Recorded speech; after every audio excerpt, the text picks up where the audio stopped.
ৰাজ্যত সমাগত বিধানসভা নিৰ্বাচন ইতিমধ্যে দেখিবলৈ পোৱা গৈছে। ৰাজ্যৰ যিসমূহ আগশাৰীৰ দল আছে, ৰাজনৈতিক দলসমূহ তেওঁলোকে ইতিমধ্যে প্ৰচাৰ অভিযান তুংগত তোলা দেখা গৈছে। ঠিক সেই অনুপাতে চাবলৈ গ'লে ৯৭ নং নাজিৰা বিধানসভা সমষ্টিটো এইবাৰ নিৰ্বাচনী যি প্ৰচাৰ অভিযান কেইবাটাও ৰাজনৈতিক দলে ইতিমধ্যে তেওঁলোকে প্ৰচাৰ অভিযান কৰা দেখা গৈছে। তাৰ সমান্তৰালকৈ এইবাৰ দেখিবলৈ পোৱা গৈছে নাজিৰা বিধানসভা সমষ্টিত এইবাৰ কেইজনমান নিৰ্দলীয় প্ৰাৰ্থীয়ে তেওঁলোকে প্ৰতিদ্বন্দ্বিতা আগবঢ়াইছে। তাৰ ভিতৰত মই আজি আহি এগৰাকী নিৰ্দলীয় প্ৰাৰ্থীৰ তেওঁৰ যি নিৰ্বাচনী প্ৰচাৰ কাৰ্যালয় তাত আহি উপস্থিত হৈছোহি। মই পোনে পোনে তেওঁৰ কাষলৈ যাবলৈ চেষ্টা কৰিম।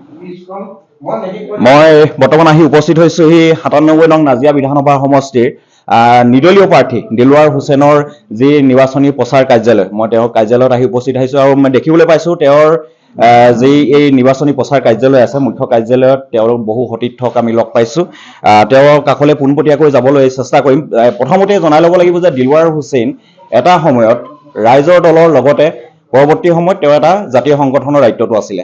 তাৰপিছত পোনপটীয়াকৈ ৰাজনীতিলৈ আহিছে। প্ৰথমতে মই তেওঁৰ কাষলৈ যাবলৈ চেষ্টা কৰিম। প্ৰথমতে আপোনাক স্বাগতম জনাইছোঁ দা নিউজ প্লাছলৈ। এটা দীঘলীয়া পৰিক্ৰমা, প্ৰথমতে ৰাইজৰ দল, পৰৱৰ্তী সময়ত এটা জাতীয় সংগঠনৰ নেতৃত্ব আৰু এইবাৰ ৯৭ নং নাজিৰা বিধানসভা সমষ্টিত আপুনি নিৰ্দলীয় প্ৰাৰ্থী হিচাপে প্ৰতিদ্বন্দ্বিতা আগবঢ়াইছে। এইবাৰ আপুনি ৰাজনীতিলৈ অহাৰ প্ৰধান কাৰণ কি? নমস্কাৰ। পোনপ্ৰথমে মই DA নিউজ প্লাছৰ সকলো সাংবাদিক বন্ধুক ধন্যবাদ জ্ঞাপন কৰিছোঁ। আচলতে মই ৰাজনীতিৰ প্ৰেক্ষাপটৰ ভিতৰত সোমোৱাৰ মূল কাৰণ হ'ল ৰাইজৰ দল। ৰাইজৰ দল জন্মলগ্নৰ পৰাই মই ৰাইজৰ দলৰ লগত আছিলোঁ আৰু সেই সংক্ৰান্ত 2021 চনত মই ৰাজনীতিত টিকেট পাইছিলোঁ আপোনাৰ ধৰক নাজিৰা সমষ্টিৰ পৰা। কিবা কাৰণত আপোনাৰ ধৰক বিৰোধী ঐক্য হোৱাৰ কাৰণে কংগ্ৰেছ হাৰিব বুলি কোৱাৰ কাৰণে মই প্ৰত্যাহাৰ কৰিছিলোঁ।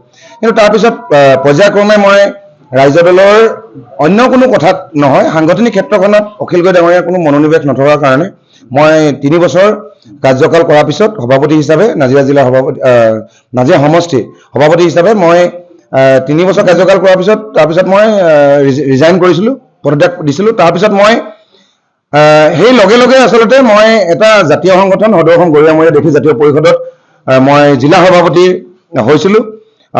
ৰাইজে মোক জিলা সভাপতি হিচাপে নিৰ্বাচন কৰিছিলে।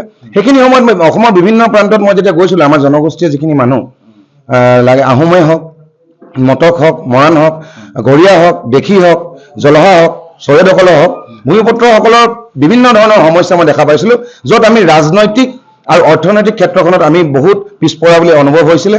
আৰু সেই আমাৰ জাতিটো উন্নতি আৰু উত্তৰণৰ কাৰণে আচলতে মই সিদ্ধান্ত ল'লোঁ এইবাৰ মই ৯৭ নং নাজিৰা বিধানসভা সমষ্টিৰ পৰা প্ৰতিদ্বন্দ্বিতা কৰিম বুলি নিৰ্দলীয় প্ৰাৰ্থী হিচাপে। এই নাজিৰা যিটো বিধানসভা সমষ্টি আছে, এইটো ঐতিহাসিক কংগ্ৰেছৰ যি এটা দুৰ্গ স্বৰূপ বুলিও কোৱা হয়। তাৰ উপৰিও এইবাৰ বিজেপিয়ে যিগৰাকী প্ৰাৰ্থী প্ৰক্ষেপ কৰিছে সেইগৰাকীও যথেষ্ট হেভিৱেট বুলি কৈছে। দুগৰাকী হেভিৱেট প্ৰাৰ্থী এই সমষ্টিটোত আছে।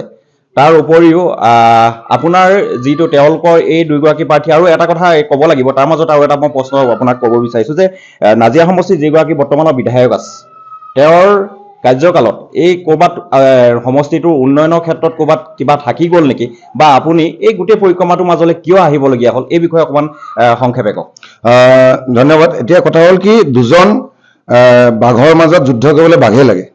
আচলতে মই দুজন বাঘৰ মাজত মই বাঘ হৈ ওলাই আছোঁ। দ্বিতীয় কথাটো হৈ গ'ল কি, দুইজনেই হেভিৱেট, আপুনি যেনেকৈ ক'লে, খুব শক্তিশালী নেতৃত্বৰ ফালৰ পৰা, সাংগঠনিক ভেটিৰ ফালৰ পৰা, দলীয় ফালৰ পৰা, আৰু এটা দলৰ ৰাষ্ট্ৰীয় দল হিচাপে অৰ্থৰ ফালৰ পৰা তেওঁলোক।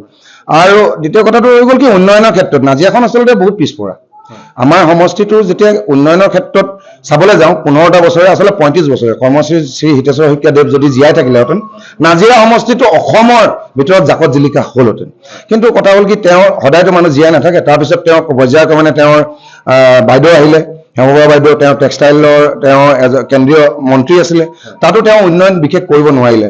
15 বছৰ আমাৰ সমষ্টিৰ সন্মানীয় বিৰোধী দলপতিৰ সভাপতি দেৱব্ৰত শইকীয়া ডাঙৰীয়াই আচলতে কাগজে কলমেহে কাম কৰিলে। কিন্তু মই আগতেও কৈছোঁ, বাকপটুতা, তেওঁ যিটো ৱে অফ এক্সপ্ৰেছন, মানুহক যি কথা ক'ব পাৰে, অসমৰ ৰাইজৰ লগত শাসকীয় পক্ষক যি আমাৰ সমস্যা আজি দাঙি ধৰিব পাৰে, তাত কিন্তু পিছপৰা। আৰু এই ক্ষেত্ৰত চাওক, মই ইয়ালৈ অহাৰ মূল কাৰণ, ৰাজনীতি পথাৰখনলৈ মূল কাৰণ, শৈক্ষিক ক্ষেত্ৰখনত, স্বাস্থ্য আৰু অৰ্থনৈতিক ক্ষেত্ৰখনত মই নাজিৰা সমষ্টিটো বিচাৰো শৈক্ষিক, অৰ্থনৈতিক আৰু স্বাস্থ্য ক্ষেত্ৰত অসমত জাকত জিলিকা এটা সমষ্টি হওক বুলি মই আগবাঢ়ি আহিছো। এই ক্ষেত্ৰত পিছপৰাৰ কাৰণে এতিয়া যদি আপোনাক বিশ্লেষণ কৰিবলৈ যাওঁ বহুত কথাই ওলাব, কিন্তু মূল কথা এইখিনি লৈ মই আহিছো। দিলৱাৰ হুছেইন ডাঙৰীয়াই ইতিমধ্যে কৈছে যে তেখেতে আচলতে এই নিৰ্বাচনে বা এই যুদ্ধলৈ অহাৰ আগতে তেওঁ কৈছে যে নাজিৰা সমষ্টিৰ যিকেইটা বিষয়ৰ কথা তেখেতে ক'লে, শৈক্ষিক বিভাগৰ কথাই হওক বা বিভিন্ন স্বাস্থ্যৰ কথাই হওক, এই গোটেইকেইটা বিষয় আচলতে তেওঁ লৈ পেলাই তেওঁ নিৰ্বাচনৰ এই প্ৰতিদ্বন্দ্বিতা এই যুদ্ধলৈ আহিছে। এতিয়া লক্ষণীয় হ'ব যে নাজিৰা সমষ্টিৰ ৰাইজে আচলতে দিলৱাৰ হুছেইন, তেওঁক আচলতে ইমু বুলি আচলতে পৰিচিত, স্থানীয়ভাৱে ইমু বুলি কয়, কিন্তু প্ৰকৃত নাম তেখেতৰ দিলৱাৰ হুছেইন। গতিকে দিলৱাৰ হুছেইনে যিখিনি কথা আজি আমাৰ আগত অৱগত কৰিছে, এই কথাখিনিয়ে যদি প্ৰকৃততে নাজিৰা সমষ্টিৰ ৰাইজে বুজি পায় বা এইখিনি কথা উপলব্ধি কৰে, তেওঁ নিশ্চিতভাৱে নিৰ্বাচনত এইবাৰ এখেতে এটা প্ৰভাৱ পেলাব পাৰিব বুলি আমাৰ বিশ্বাস হয়। আৰু এই গোটেই কথাখিনি আচলতে আমাৰ নিৰ্বাচনৰ যেতিয়া আমাৰ ভোট গণনা সম্পন্ন হ'ব, সেই তাৰিখতে আমি আচলতে নিশ্চিত হ'ম। আচলতে দিলৱাৰ হুছেইনে আজি যিখিনি কথা আমাৰ আগত অৱগত কৰিলে, এই কথাখিনি আচলতে নাজিৰা সমষ্টিৰ ৰাইজে কিমান দূৰ আচলতে গ্ৰহণ কৰিবলৈ সক্ষম হ'ল, সেই কথাখিনি আচলতে আমি নিৰ্বাচনত যেতিয়া ভোট গণনা সম্পন্ন হ'ব তেতিয়াহে গম পাম। যিকোনো খবৰৰ বাবে যোগাযোগ কৰক আমাৰ এই নম্বৰত 9181 307 2221।